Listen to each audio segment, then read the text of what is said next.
Hello everyone, this video is about the additional instruction regarding plate number 6. So this is the additional have a tangible output using 3D printing. So if you don't know yet, we have 3D printers in City of Ablab. So that is 3 pesos per minute.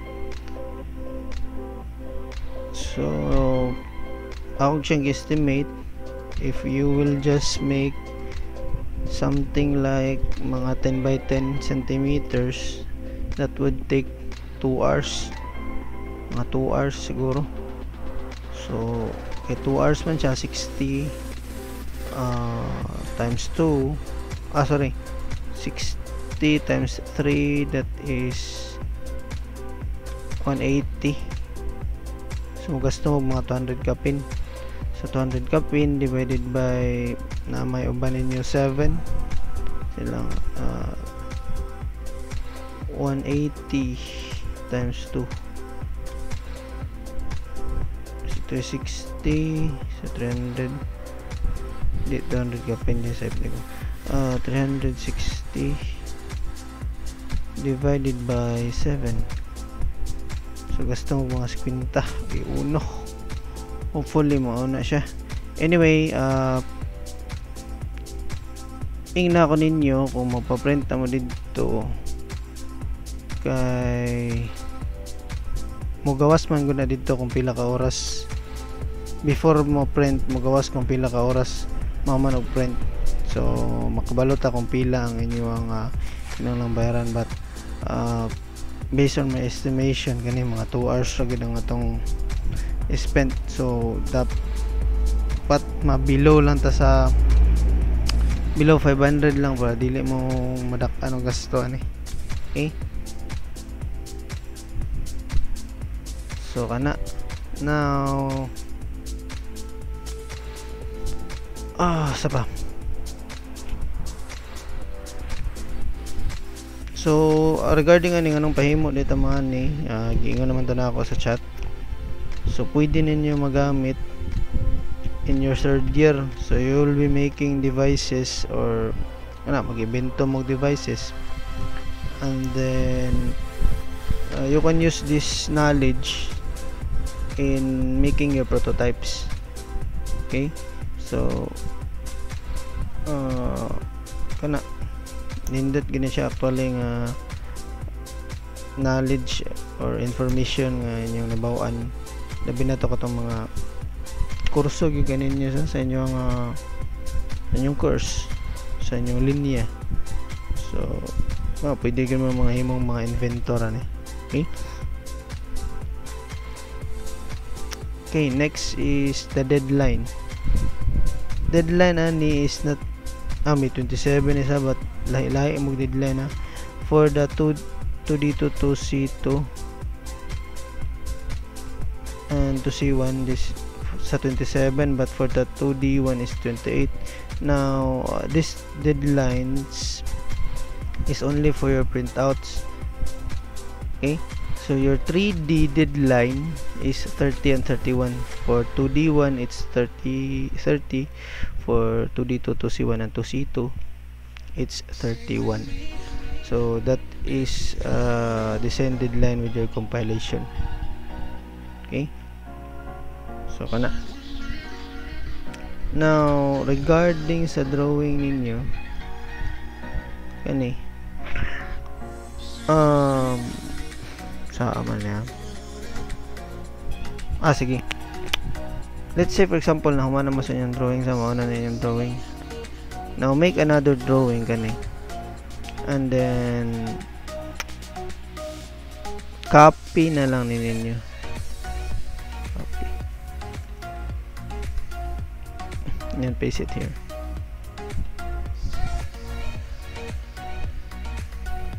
Before pasting make sure nga inyong units, ayaw lang kaning units gamita, because internally dili gapon siya mo sabman.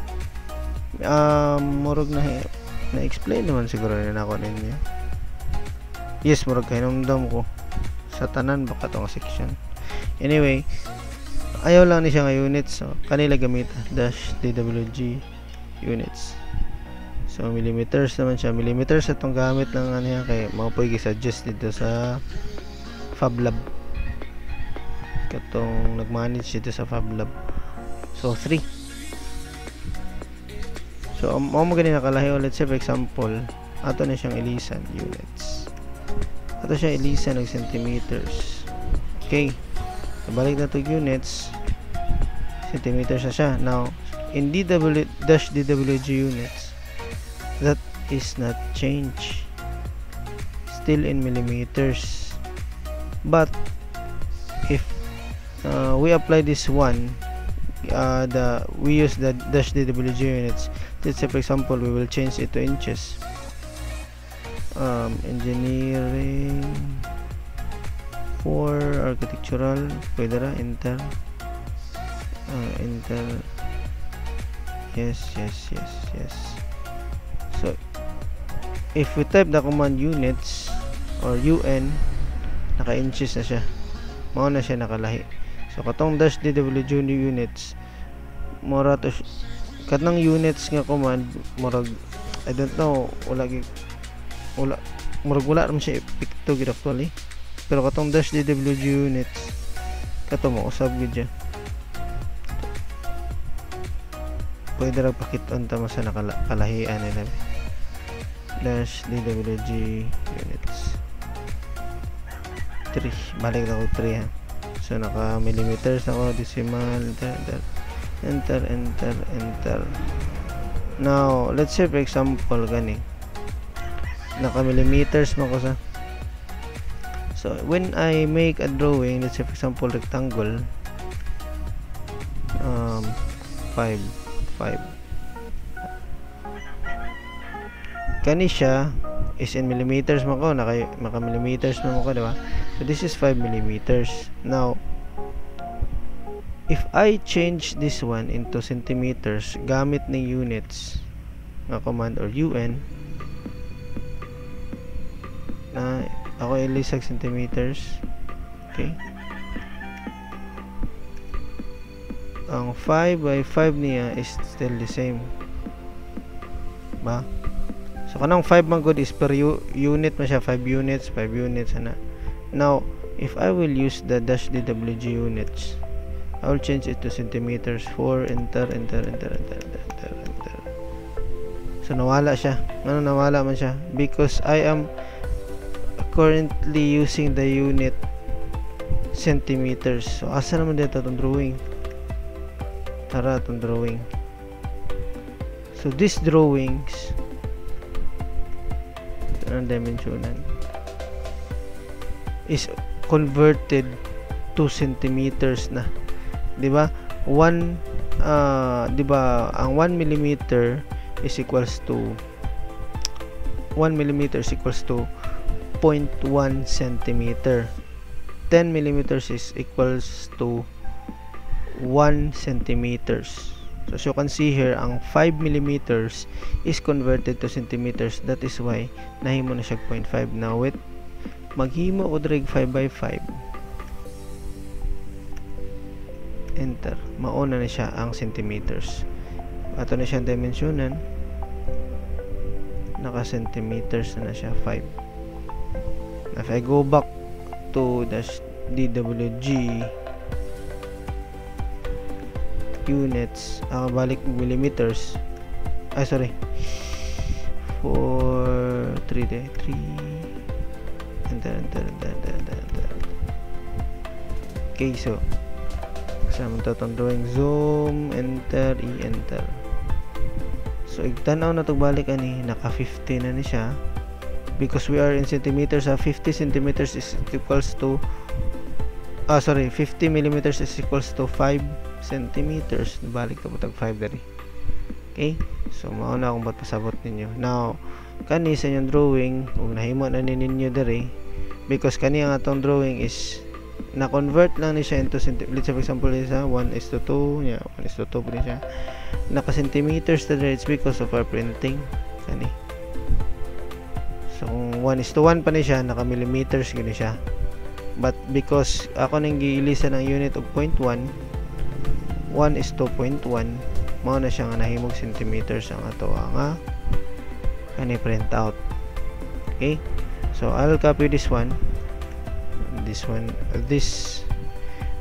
objects, paste na ko dari na millimeters gini siya, kay millimeters man akong gamit ato dari.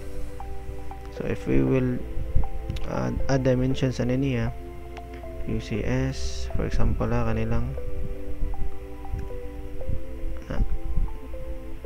then ako siyang dimensionan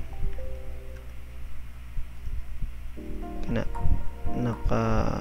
sorry, dili mo ako naigo ang sulod, di mo ako naigo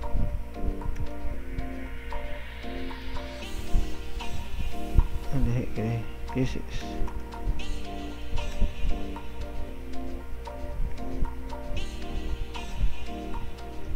tara 0.8 gede ni okay, 0.8 mo gede. So kana siya mga naisukodan niya 0.8 0.8 millimeters na siya. So ubos na siya sa kaguhit sa katong nasa inyo ang ruler. Okay, so inyo din regarding sa gidakon sa inyong drawing, so kani siya gi-estimate na ko ning gidakon sa inyong drawing para kato mga 2 hours lang gid yung ma-spend sa pag-print. So ang gidakon sa inyong drawing is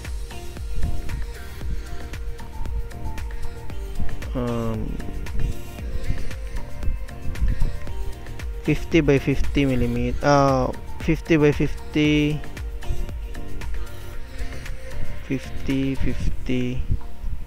millimeters minimum. Ay sorry, na i-fit lang ninyo anya, bahala mas nipis pa siya anya, basta i-fit lang niya nga box. This is the minimum size, so di mo maubos anya. So kung let's say for example na may drawing sorry na ang iyong object is ang height is 5 mm, okay na siya. Pero kung di mo siya kabot ang width niya o 50 mm, hindi kabot ang width niya o 50 mm pod, okay ra na siya, basta as long ma-fit siya ning 5. Kitangkod lang ginin nga 5, or pwede ra pod malapas mo gamay, kay pwede ra man siya 100 by 100 pod, maximum na niya man siya maximum. So isulod niyo rin maximum. So mas maayo kanina lang yung basihan kaning 10 by 10 kay para pwede ra mo manipis dire. Okay, so kana di lang mo malapas og 10 by 10 kay para dili dako kay mo magasto. 10 by 10 centimeters ang pasabot 100 by 100 millimeters. Okay, so kani gamay man kani atong drawing. Let's say for example kani yun tani ha.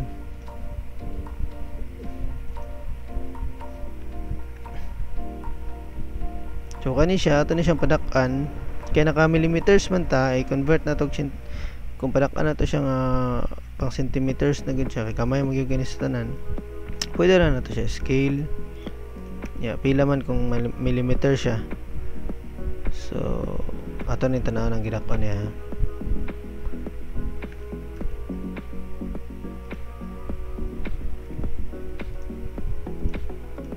So 5.5 okay ra na siya kaning height. So pwede rin siya na to i-convert nga modako siya 10 times. So 10 times mo siya times 10, that is 55. 55. So scale na to siya og 10. So muna na siya.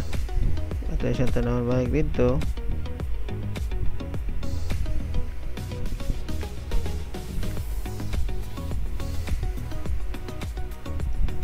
Na siya. So okay na siya, pwede na siyang object ka. Inani gatas dili gid kung pananglit mao na ni ang tibuok ninyo nga assembly drawing. So kay di pa man ni mao, pagamyan pa na niyo gamay.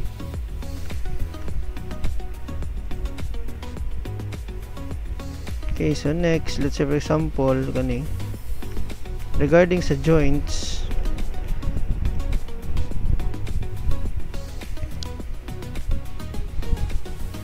sample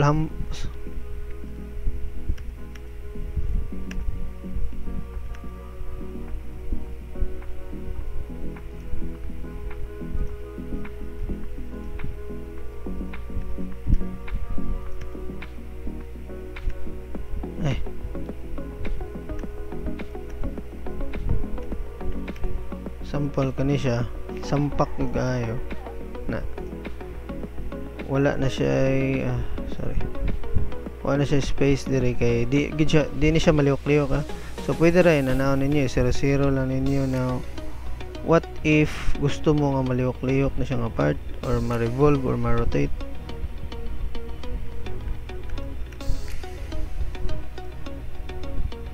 So what you will do is pagamyan ninyo og mga pwede rin group gamay sa 0.1 mm 0.1 mm.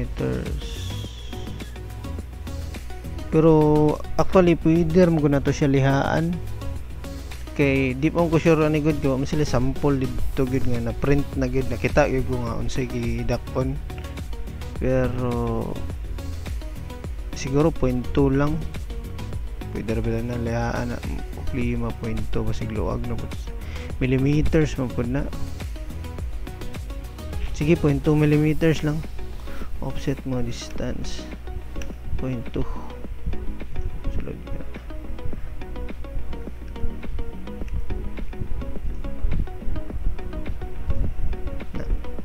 So tanaw mo dali na siya gap mga 0.2, so mas probably mulihok na siya. Pero kanang 0.2 actually kuan man na siya 0.1, 0.2 dili siguro siya mulihok Anyway, ingna lang yun ko ninyo kung magpa-print po dito ang kuan na lang marag sakripisyo na lang. Kung gusto ko magay mo mulihok sige tanawan lang na to. Kung gusto mo katong mga mauna, ingna lang yun ko ninyo kaya para makita ta kung unsa gyud resulta pananglit mulihok-lihok inyong gihimo design ani mo rotate siya. So kana lang ya regarding pud kung di mo siya mulihok balik ka kung kani di siya mo kani haom gid siya.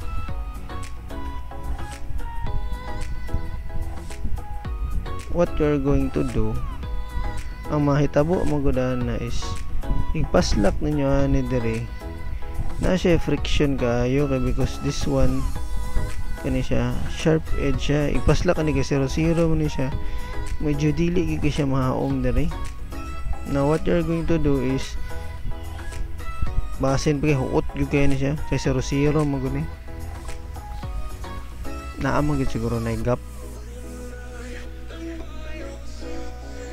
mangutanan na pagbalik at dito sige mangutanan lang ko basig kabalo sila i-inform lang tamuan niya. Please remind me lang pod regarding ani niya katong mulihok man gani or dili mulihok pila ang ilang tolerance kaning tolerance actually naagid ta ni siya di naman po kay kinahanglan niya gud basta naagid na siya tolerance negative or +1 mo ginana siya ang tolerance. Sige, sagdi na lang. But if inaani siya nga haom ra gayo para dili siya lisod ipaslak. Kay kani lisod man siya i-shot gyud kay diri kay tungod 0-0 siya. Now what you're going to do is to fillet this edge. Siguro mga 0.5 millimeters lang. Dalawag 1. Oh, dalarganig 1 millimeters. Mas maayo 1 millimeter. Kay para mas kuan siya mas dako siya og fillet. So radius 1 na, so mas dali na siya ipasla compared atong ganiya nga sharp kayo ang iyong edge. Okay, So mao pa na siya sa ka-purpose nga nang kinahanglang i-fillet or i-chamfer ang usa ka object. What else? Regarding diyan so na ako yung mga nakitaan nga drawing inani siya tibuok. Let's say for example 5x5 na niya, dako kayo siya niya, solid ba niya itong drawing, kinahanglang solid gina siya, di siya pwede nga surface. So i-convert gina na niya solid kung surface, magani na yung drawing. Now regarding ano niya, ihalo lang ninyo sa sulod. So kani i-shell, gamit mo ni shell. So para makita niya, shell, click, add, remove, makita na ninyo, and then enter. Distance, ang gibag-on lang ani siguro at least 1 cm lang kaya para makasigurado ta nga dili siya nga lig-on siya. So 1 cm adi 10 1 cm, so 10 mm. So kana mga lang na ibuhatan ninyo, pero dili pasabot i-shell lang ninyo, nga dili pwede ra pud ablihan lang ninyo ya. Let's say for example ang inyong object nasa ilalom ba, rotate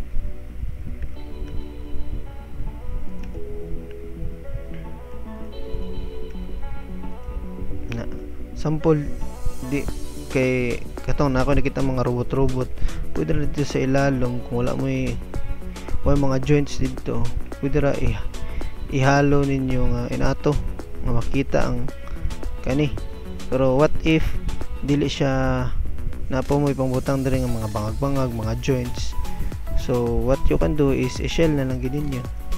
So kani copy, ay lang ninyo to i-remove ang katong ibabaw. So shell kana shell lahos na lang sa distance, let's say 1 exit.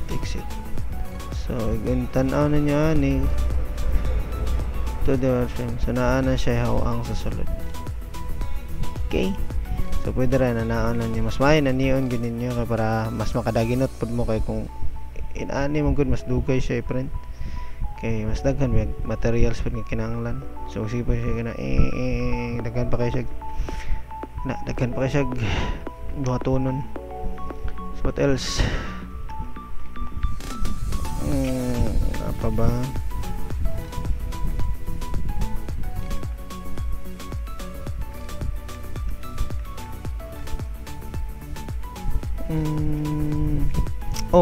Regarding day sa pag di ba daghan man na inyong object, let's say for example kani to mga object. Now i-export, and then you will export that pwede ra mo type export na exp, and then you will choose kani .stl kana na siya diri sa drop down kani. So is .stl kani lithography. Okay, so save ninyo kung asan ninyo gusto i-save, and then let's say for example instructor na naman siguro ko na save dire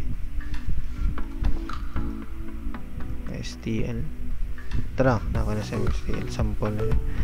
So let's say for example kana before din ninyo kay kung kanira ilaws ninyo save STL kato tanan na ma-save. Now nangutahan na ako ni Sir Junjun, tanan ba na kailan Sir Junjun,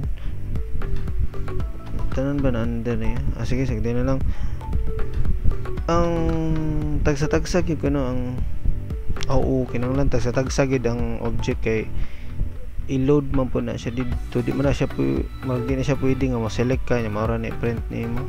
I don't know, mga tanan lang po dito siguro basig naa na sila paagi na nga usa ra ka drawing daghan og object sa usa ka file, tagsa-tagsa nila print. Pero for now tagsa-tagsa lang ninyo. What you're going to do is, for example this one, you select this one okay. And then kato export na kaya na-select na tayo export na sample drawing, save. So nakasave na to, tanaw na to tong asa to nakasave.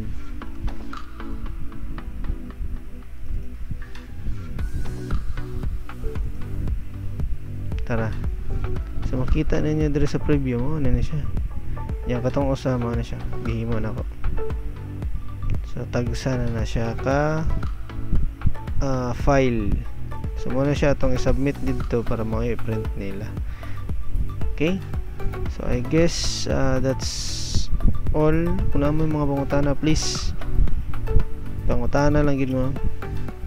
Una ito yung pangutana regarding sa arrows. Hopefully nakuha na to ninyo. Yeah. Kana confirm lang pod mo kung sakto ba yung gibuhat o dili, kay kung magsige lang mag-assume pod nindot mo pa nag-feeling nga nag-assume ka niya pagkahuman sakto ang yung gi-assume, but mas maayong sigurado mong sakto yung gibuhat. Pangutana na gid mo i-confirm na ginako. Total mo tabag mo ko kung sakto dili, kung sayop mayon kung sayop. So dili po ko usahay, dili po ko musulti lahos, kay gusto po ko kamo mismo ang mag-analyze. Okay, para mo po na mabansay mo analyzation skills good. Pero kung wa mo nito na inyuhan na po na. Okay, so I guess kato man siguro. So that's it. Thank you. Bye bye.